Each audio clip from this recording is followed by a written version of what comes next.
Hello everybody, SilentFan85 here. I'm taking a few minutes to kind of go over your guild window layout. I'm mainly making this because some people still have a little bit of trouble finding things or finding their way around the interface. So I figured what I would do is throw up some of my know-how onto this video and help you out a little bit. So if you start with the guild tab down at the bottom, you get some basic information of what's been recently happening. You have the message of the day, who's recently looted what. You have a small schedule of events right under that. And you have your guild perks listed. You can view all the guild perks by clicking on that and clicking down. And it shows your latest guild perk, which is Mass Resurrection.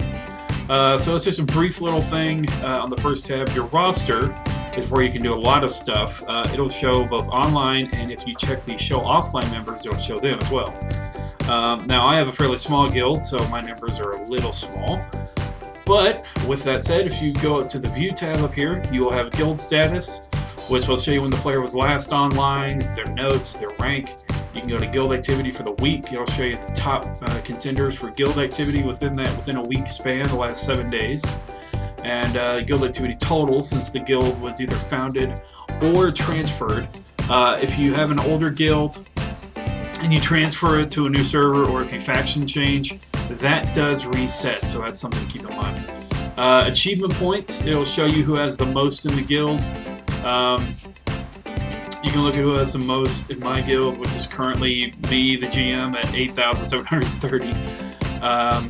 So that's pretty interesting. Professions, this is the most interesting because if you make sure that show offline members is checked, it will show you who in the guild has what professions, what level, who they are, and where they're at or where they were last logged in at. If you click on View All, it'll show you all the possible recipes that the members under that category can work on.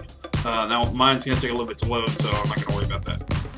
News, this is just a bigger view from the top page of what's been recently happening within the guild.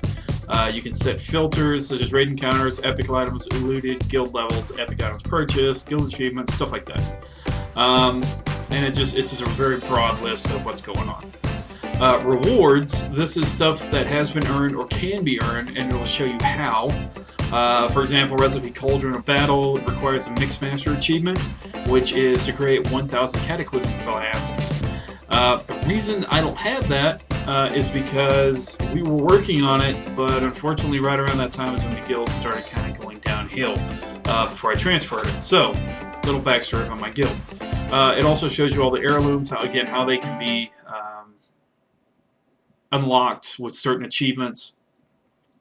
It'll show you what's required of guild status, reputation-wise, and what it takes to buy it, and pretty much everything like that. So it's just, it's just a really good your guild rewards that can be purchased at the guild vendor. And then you have your info. Info will provide you most of your basic guild needs, which is your guild challenges, whether it be dungeons, scenarios, challenge mode dungeons, raid, or raided battlegrounds. Your message of the day, which if you are an officer or a GM and you have the permission, you can edit the message of the day. You also have your guild information down at the bottom. This is also where you would click to add member, or you can view log to see who has left or joined your guild or who's been promoted, so on and so forth. Guild control, if you're a GM, that will be grayed out and you will be able to click on it. It'll show you the different bank tab permissions, rank permissions, create new ranks, all this and that. So there you go. That's a little bit of a guild layout for you. I hope it helps somebody somewhere. And thanks for watching. Be sure to like, subscribe, and comment. Have a great day. Remember, you are an awesome person and an awesome player. Never let the world tell you otherwise. See ya.